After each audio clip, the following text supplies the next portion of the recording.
में ध्यान रखना होता है कि देखिए, यदि समय समान दिया जाता है और पूंजी अलग अलग होती है तो उस स्थिति में आपको पूंजी जिस अनुपात में लगाई जाती है उसी अनुपात में लाभ भी वितरित होता है। क्या बताए कि अगर समय समान हो और पूंजी भिन्न भिन्न हो तो उस स्थिति में आपको जो लाभ का वितरण होगा वो पूंजी के अनुपात में ही होगा, और अगर पूंजी समान है समय अलग अलग होगा तो उसमें समय के अनुपात में ही लाभ का वितरण होगा।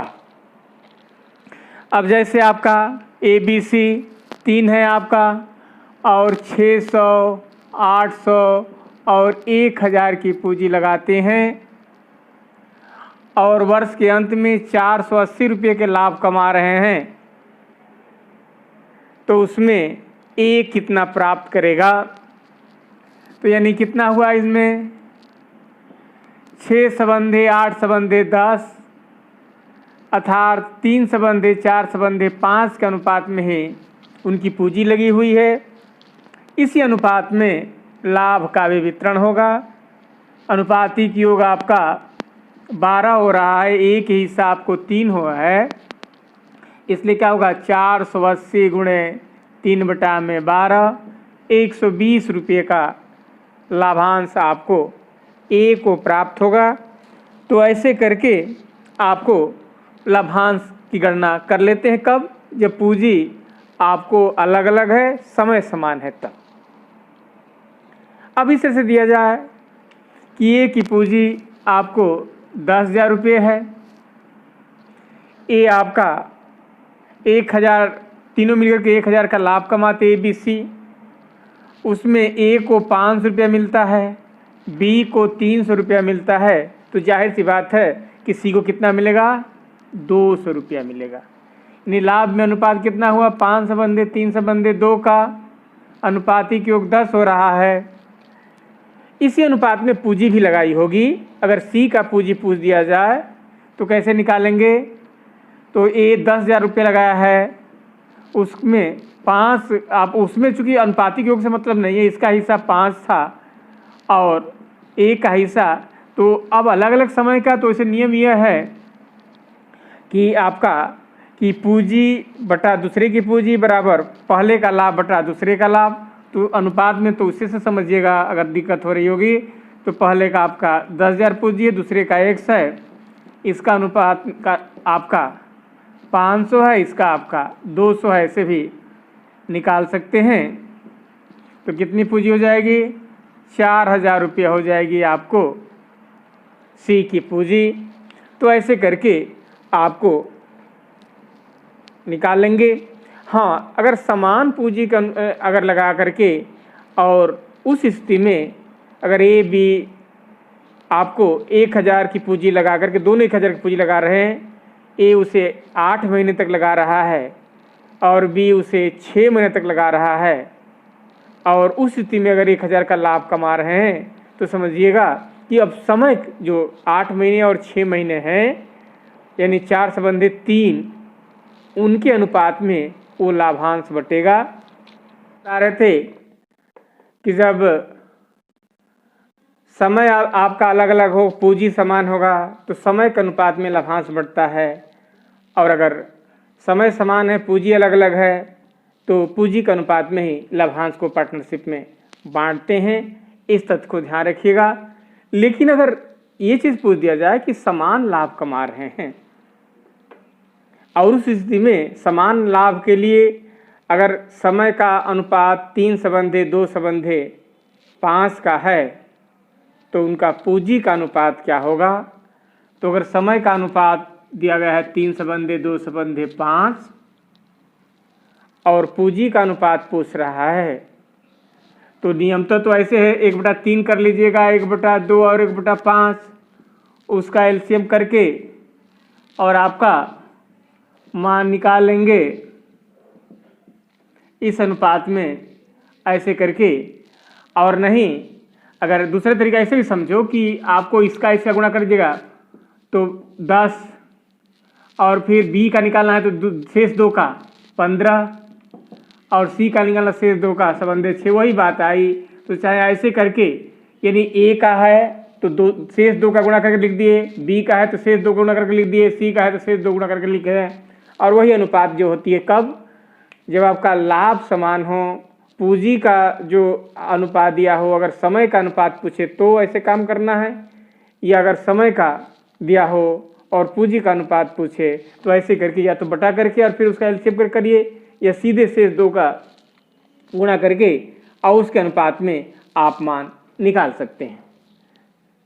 जैसे आपका अगर 15,000, 18,000 और 21,000 की पूंजी लगाई गई है और लाभ समान कमाने के लिए समय का अनुपात क्या रखा जाए उसके लिए, तो 15,000 है,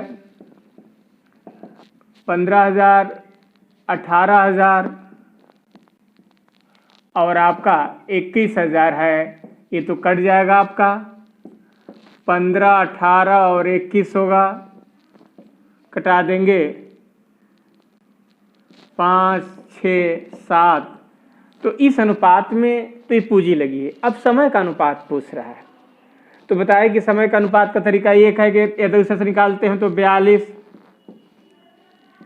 35 और 30 होगा, या अगर ऐसे दिक्कत है इसको इसका निकालना तो इसको गुणा करके लिख दिए हैं, बीच वाले निकालना तो शेष का 2 का गुणा करके लिख देना है, और अंतिम निकालना तो इस आपका 5 और 6 गुणा करके लिख दिए हैं। या अगर ऐसा नहीं समझ में आ रहा है तो 1/6, 1/5, 1/6, 1/7 करिए, इसका एलसीएम ले लीजिए और तब आपका एलसीएम ले करके और तब आपका उस समय भी मान निकाल सकते हैं। तो बात वही होगी।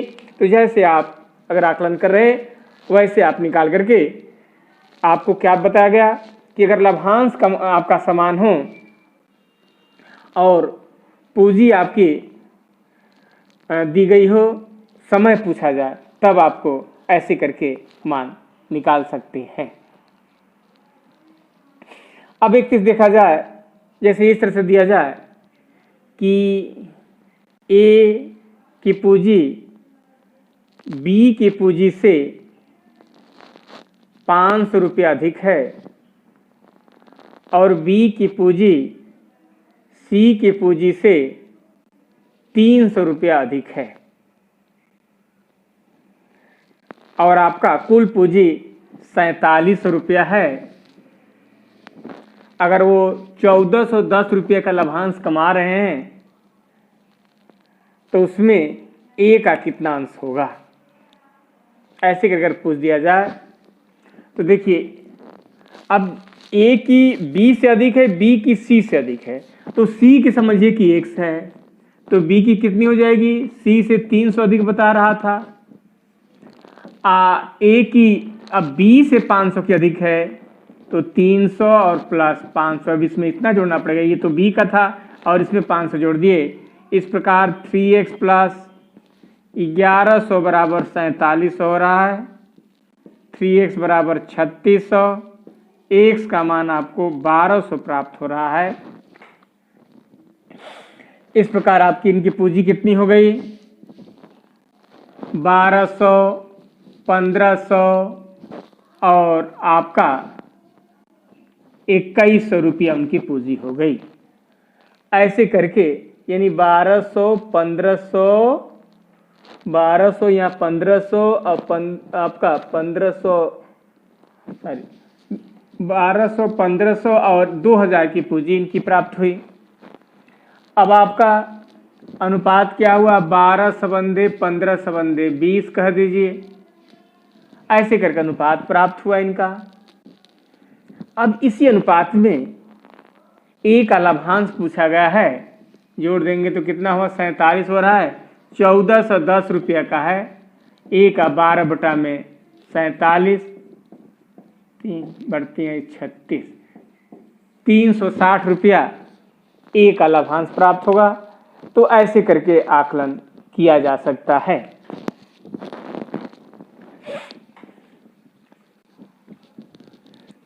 अब अगर आपका भी अलग है तब कैसे आकलन करेंगे, जैसे ये कह रहा है कि ए 2,000 रुपये आपको लगा रहा है और वो आपका साल के अंत तक उनका पैसा बरकरार है उसमें। बी उसमें प्रारंभ में 3,000 लगा रहा है, लेकिन 4 महीने के बाद उसकी पूंजी आपको बढ़ा करके 4,000 कर दे रहा है। और सी प्रारंभ में 4,000 लगा रहा है, लेकिन 9 महीने के बाद आपको 1,000 रुपया कम कर दे रहा है। तो ए तो 2,000 रुपया हमेशा लगाया है 12 महीना। बी क्या किया है, प्रारंभ में आपको 4 महीने तक 3,000 लगाया है और 8 महीना तक आपको कितना हो जाएगा, आपका 4,000 रुपये लगाया है। और सी जो है प्रारंभ में 4,000 रुपये लगाया हुआ है 9 महीने तक, और आपको 3 महीने तक आपको 1,000 कम कर दिया है, नहीं 3,000 रुपये लगाया हुआ है। इस प्रकार 24,000 और 12,000 और 44,000 और ये आपका 45,000 ऐसे करके हुआ, यानी 24 सबंधे 44 सबंधे 45, ये इनमें अनुपात हो रहा है। तो इसी अनुपात में ही क्या होगा, उनकी लाभांश भी इसी अनुपात में बटेगी। तो इस अनुपात में आपको लाभांश आपका बांटा जाएगा। अब अगर इस तरह से कह दिया जाए कि ए और बी के पूंजी में आपका 3/4 का अनुपात है और सी की पूंजी बी की पूंजी की 3/4 है। ए और बी के पूंजी में क्या है, आपका 3/4 का अनुपात है और सी की पूंजी बी की पूंजी की 3/4। तो अगर 3x और 4x है तो इसी का आपका 3/4 कर देंगे, तो यानी फिर 3x क्या हो जाएगा, सी की भी पूंजी हो जाएगी। तो इस अनुपात में 3/4/3 के अनुपात में पूंजी हो गई, तो लाभांश भी क्या होगा, इसी अनुपात में आपको बांटा जाएगा। तो ऐसे करके आपको लाभांश भी जो पूंजी लगाई जाती है उसी के अनुपात में